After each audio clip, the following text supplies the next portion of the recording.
Salut et bienvenue sur Vimo Auto. Pour cette première vidéo, d'ailleurs comment t'es tombé sur cette chaîne parce que c'est notre première vidéo, mais bon, tant mieux, reste et puis abonne-toi même, enfin on en reparlera après, t'inquiète pas. On a le plaisir de vous proposer un essai automobile et donc on va voir ce que nous réserve le garage.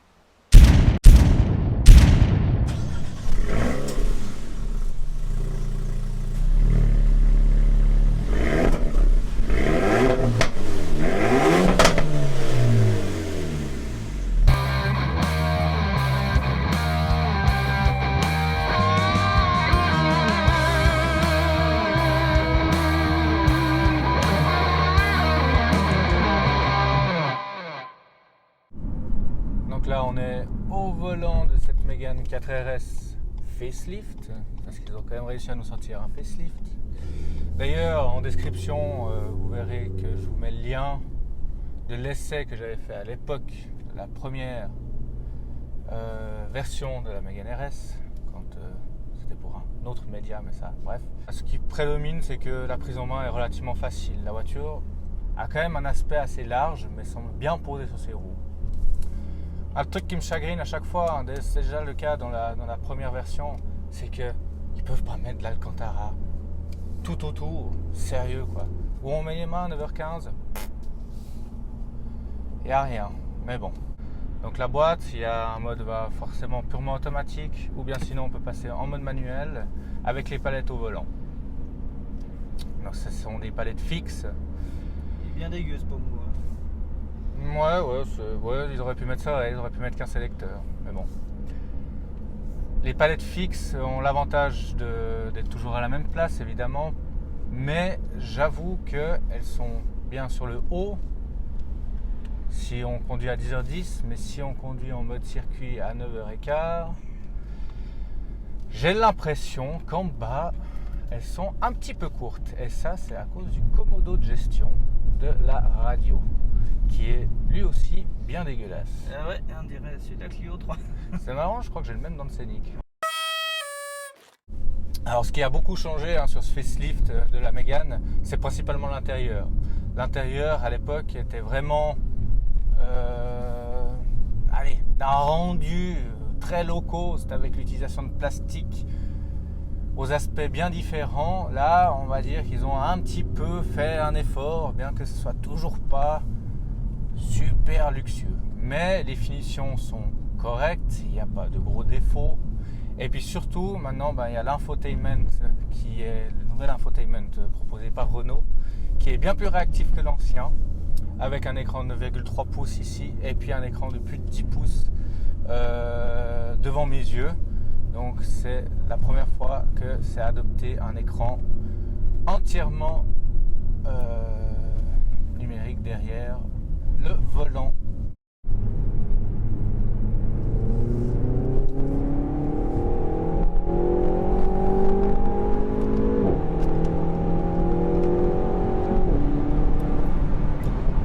Qui va bien quand même, hein.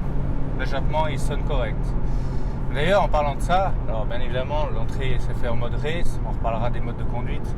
Si on est en mode normal, il faut savoir que quand on est à 120 km/h, limite autorisée sur nos autoroutes, le moteur tourne à 2700 tours minute, ce qui fait que le son dans l'habitacle est relativement supportable. On a connu pire, hein. Personnellement j'ai une Clio 3 RS. Il faut dire qu'à 120 sur l'autoroute, ça tourne un peu plus haut. Alors là, c'est super parce qu'on est bloqué derrière un bus, donc je peux même pas vous montrer la rapidité de la boîte. On est toujours derrière ce magnifique bus. Alors, on a réglé le problème du bus, hein, on a tout bêtement pris une autre route. Par contre, c'est une route limitée à 30 km/h. Ah, c'est super. Alors, on a trouvé une route plus ou moins dégagée. Vous allez pouvoir entendre les passages de rapport. Ils sont vraiment bons, hein. C'est vraiment...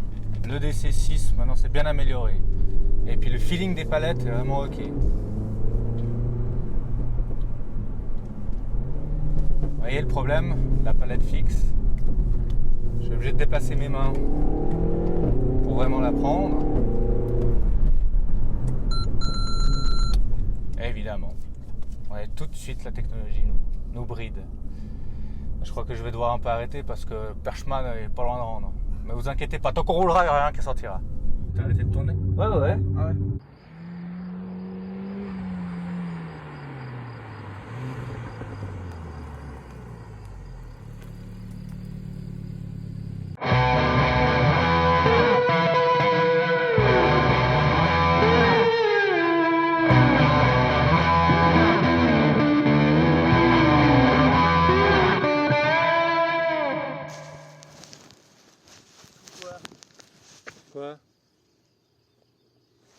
Il y a un souci? Tu vois un circuit là? Ah non, mais c'est une bagnole de course quand même. Vire-moi ça. Non mais sérieux, mais Vire-moi quoi? ça. Non mais... Oh.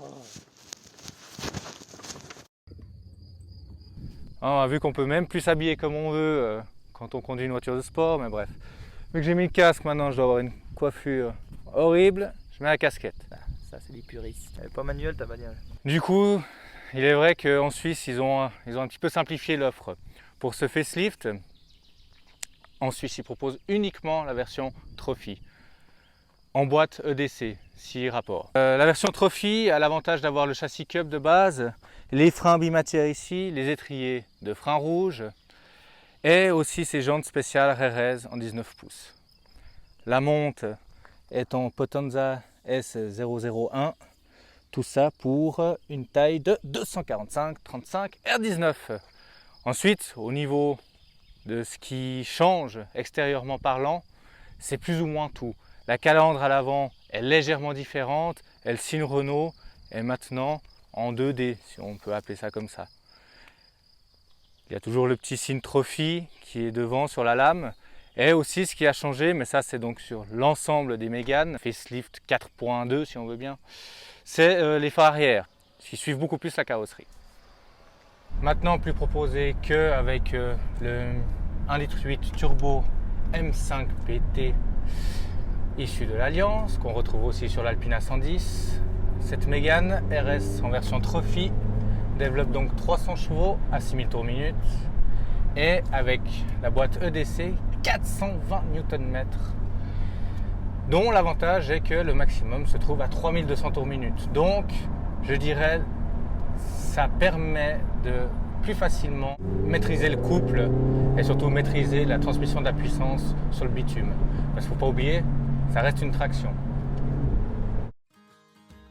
Également taillé pour une utilisation piste, Renault propose en option pour 3100 francs les Baquet Recaro Sportster, qui à mon avis sont incontournables dans une RS. De plus, leur design racé amène un intérieur moins lourd visuellement, avec de l'Alcantara légèrement moins présent sur l'arrière. Le reste de l'habitacle est d'assez bonne facture, avec une amélioration, à mon sens, de l'intégration des éléments d'infotainment qui sont, eux, bien réactifs et en accord avec ce qui se fait chez la concurrence.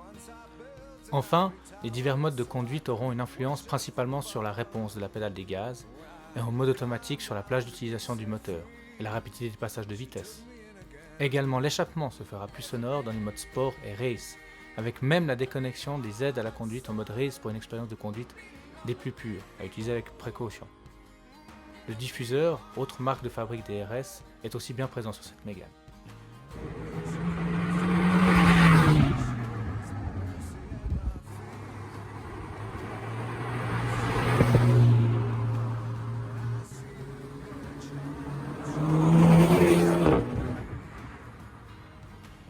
Élément totalement nouveau sur la 4e génération de Mégane, le Fork Control. Agissant sur les roues arrière en tournant à l'inverse des roues avant jusqu'à 60 km/h ou 100 km/h en mode race et dans le même sens au-delà, ce gadget amène un plus dans les manœuvres citadines, mais le bénéfice en conduite sportive est difficilement évaluable. Si la version trophière s'en est passée, officiellement pour une question de poids, cela donne un peu une idée sur son efficacité sportive. Enfin, et ce n'est jamais négligeable, mais c'est une source supplémentaire de panne. Mais l'avenir nous dira si ce système est réellement fiable et bénéfique sur cette RS. Au niveau du prix, une bonne augmentation a été prise depuis la 3e génération, proposée en version Trophy aux alentours de 41 000 francs. Mais cette 4e génération démarre à 48 500. Mieux optionnée de base, cette augmentation tend à réduire l'écart avec les transmissions intégrales de même gabarit. Mais heureusement pour Renault, Ford n'a pas poursuivi l'offre RS sur la dernière génération de Focus. Pour ce qui est de la concurrence, Honda propose toujours la Civic Type R de réputation plus radicale pour un prix de base similaire allant de 45 200 à 49 300 selon les versions. Hyundai sort un facelift de l'i30 avec une boîte DCT à 8 rapports mais avec une philosophie se voulant plus polyvalente et un prix normalement moindre pour des options similaires. Enfin, VV propose sa GTI en diverses versions amenant à une puissance jusqu'à 300 chevaux, soit les Club Sport et Club Sport 45. Mais dans ce cas, autant avoir le porte-monnaie bien accroché. Renault reste tout de même cohérent dans ce qu'elle propose en version sportive. Une boîte avec un rapport supplémentaire aurait peut-être été appréciée. Toutefois, il est difficile d'être sévère avec cette Mégane de 4e et dernière génération avec le badge RS, car il a été annoncé, le 1er mai 2021, le remplacement de ces mythiques lettres par le revenant Alpine. Est-ce que ce futur blason pourra nous faire vivre autant d'émotions que les précédents modèles proposés depuis 1995 ? J'en doute, et le monde de plus en plus électrifié de l'automobile semble me donner raison. Un an après avoir compris que la Clio ne serait plus badgée RS, c'est au tour de la Mégane de recevoir ses lettres de noblesse pour la dernière fois.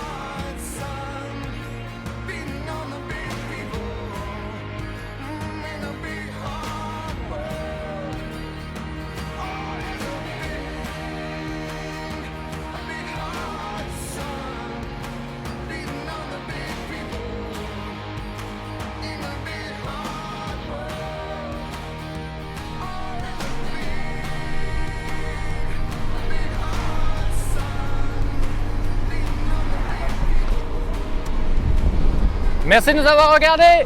Abonnez-vous!